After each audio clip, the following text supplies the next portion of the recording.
All right. Peace to everybody out there. Shalom. Now, I told y'all I was going to come back and I was going to give you a testimony.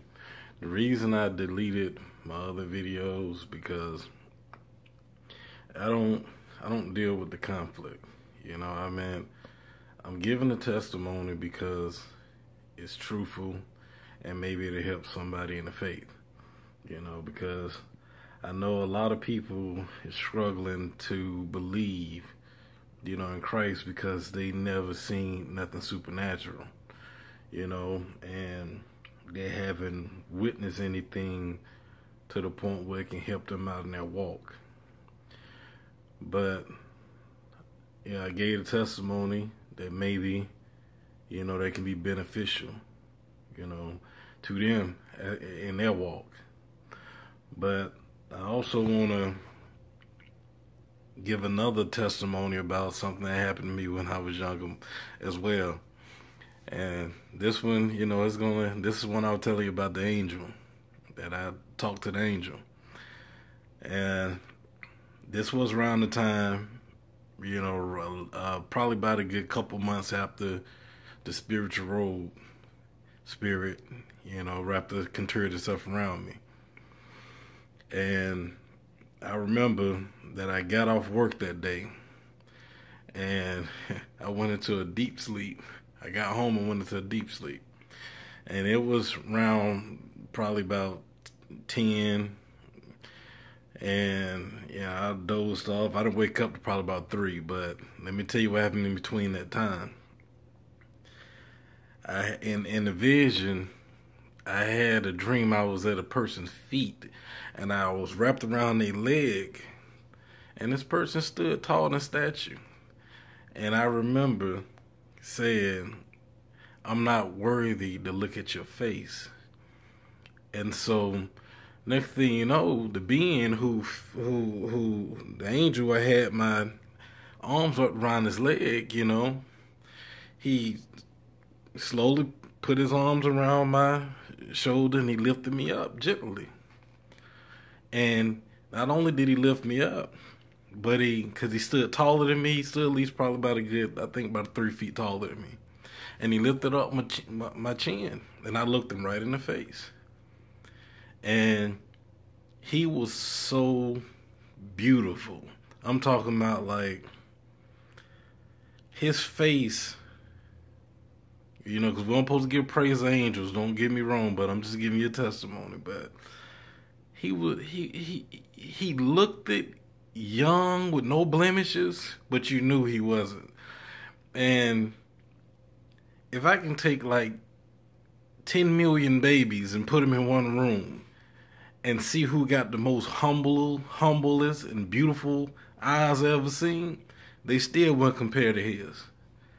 And the way he stared, it's like you knew he wasn't judging you, you know? And when I looked at him, he said, go tell your brother I got a message for him. And in the vision, I was so happy to go do this. And I did. And got to my brother's door and I was knocking on the door now. And he answered the door. I saw what brother it was. He answered the door. And as soon as he answered the door, I said, God got a message for you. And my brother was happy to hear that God had a message for him. He said, tell him to come on in. So in the vision, I get to praising God more than anything. Now it was nighttime in this dream. And I saw a big moon and I saw another light that was like 30 times brighter than the moon right beside it. And I looked into that light while I was praising God. And I looked up to the light and I said, I'm a messenger of God. And this is exactly the words I heard. And it said, it's so sweet and so soft, surely you are. And next thing you know, the dream switched and the same angel was there. And this time we was in my brother's house. I was sitting on the couch. And the angel was trying to get my brother's attention. But the angel muted my ears in the house, so I couldn't hear anything. I'm just looking at them two. And next thing you know, the angel unmuted my ears at the last little bit. And I heard my brother say what he said. My brother said, I don't believe in you. I believe in this. And so he pointed at the Bible and he said, I don't believe in this. I mean, then you, I believe in this. And he's pointing at the Bible. So I heard the angel rebuttal and say, woe to you. It'll be better in these days than the days to come. Now I woke up. It was exactly 3:48 a.m. Now, mind you, I'm fighting within myself. Because sometimes some of the spirits are telling me, go tell your brother the dream. And I had to go to work that day. And it's going to get hilarious in a little bit, but it's going to tell you how God works. But I worked all day, and this day I got off early because normally the shift was 5:30 from 5 to 7 in the morning, but I got off early because it was Mother's Day. I ain't even know this day was Mother's Day. And I got off at 11, and I was fighting that whole day from that morning all the way to 11 p.m. Fighting within myself. I said I would not tell my brother that dream because it wasn't a good dream.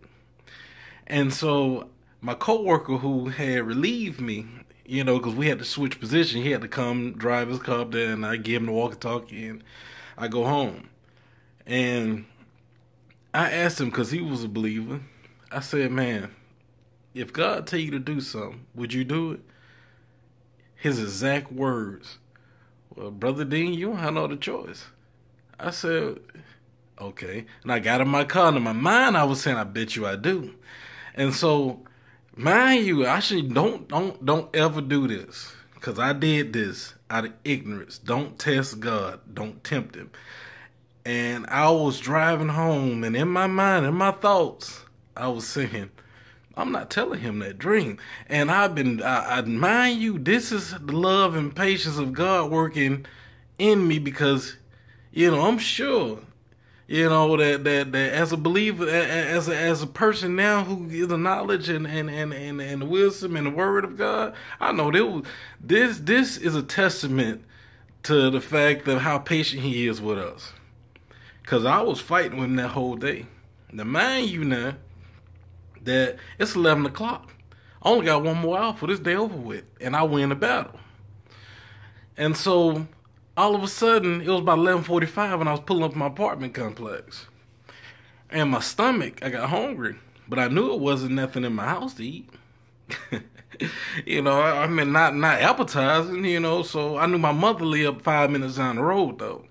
So I got back in the car, and I drove down my mother's house, and I forgot that it was Mother's Day this day because I was so bothered by the vision earlier that morning. And as soon as I drove on her road, I saw a whole lot of cars parked in front of her driveway, but nobody parked in the driveway. And I was like, that's weird. So I pulled my car up in the driveway, and I'm like, why everybody parked? And I'm thinking in my mind, why they here? Because why are my brothers here? And so, as soon as I got out the car, I put my hand on the doorknob. The first person who pulling on the back side of the doorknob was my brother. And so, the one he wanted me to, because I got 4 brothers, the one he wanted me to tell the dream to. So he was like, man, what's going on? And so he trying to greet me, and I ignored him. And I went upstairs. And the second person to greet me and talk to me was him. He came up the stairs because he probably was bothered about why I ain't saying nothing to him. So he said, what's wrong with you, man? You all right? I said, yeah, I'm good, man. I just came to get something to eat. You know, I'm going back to the house. I said, why everybody here? I said, they Mother's Day. I said, oh, man, for real? I said, man, because I'm all messed up in the head. So next thing you know, all of a sudden, my mother, I went outside.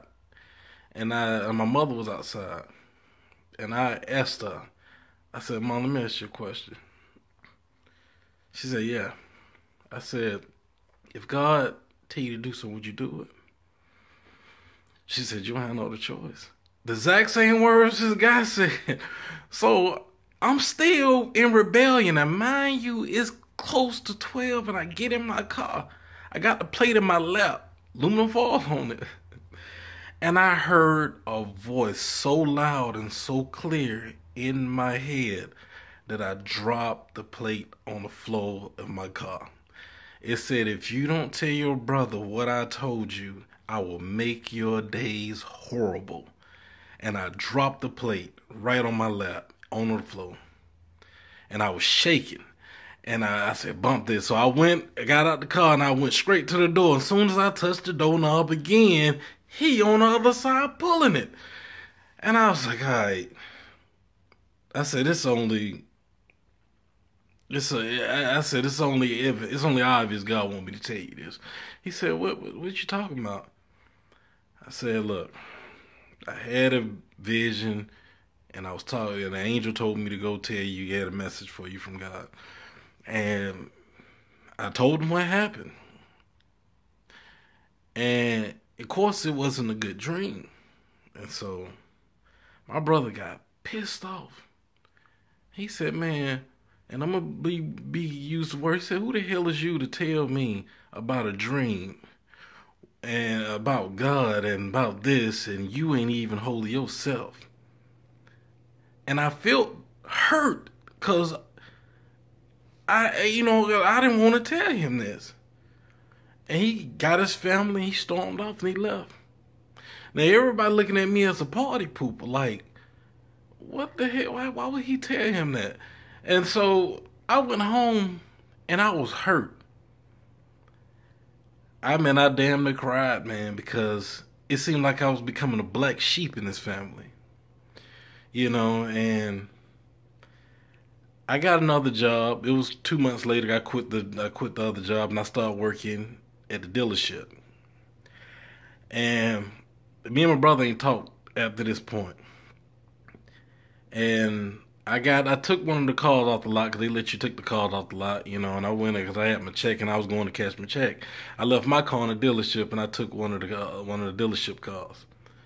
And I decided I want to go check on him, see how he doing. And it was like 3 months later.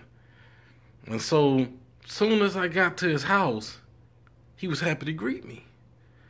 His wife was, because I knocked on her door and she was like, Rod, because they called me my nickname, that's what they called me. But come on in, me. Oh, have you got something to tell you? Well, I ain't gonna say my brother's name. Forgive me for saying that on this, but your brother got something to tell you. So I went up there and I talked to him, and he was like, man, he had a couple beers and whatnot, and he was like, man, let me tell you something. I said, what's up? He said, God came to me in a vision. I said, really? Now, we both forgot about it because it was water on the bridge. It was 3 months later. We both went on about our life. We forgot about it. So I'm thinking that maybe it was that I was deceived and I ain't supposed to tell him that. But it was water on the bridge for both of us. So he was saying, God visit me, man. I said, for real? He said, yeah. He said, but he threw me in some fire. I said, what? He said, yeah, man. He threw me in some fire. And his wife was behind him. And his wife was testifying to his testimony. Saying, yes, he did. He did. Because he woke up saying he was on fire and I was trying to put him out. And I was like, really? Like, yeah, man. God said, I got to get my life together. I said, man, that's messed up to hear.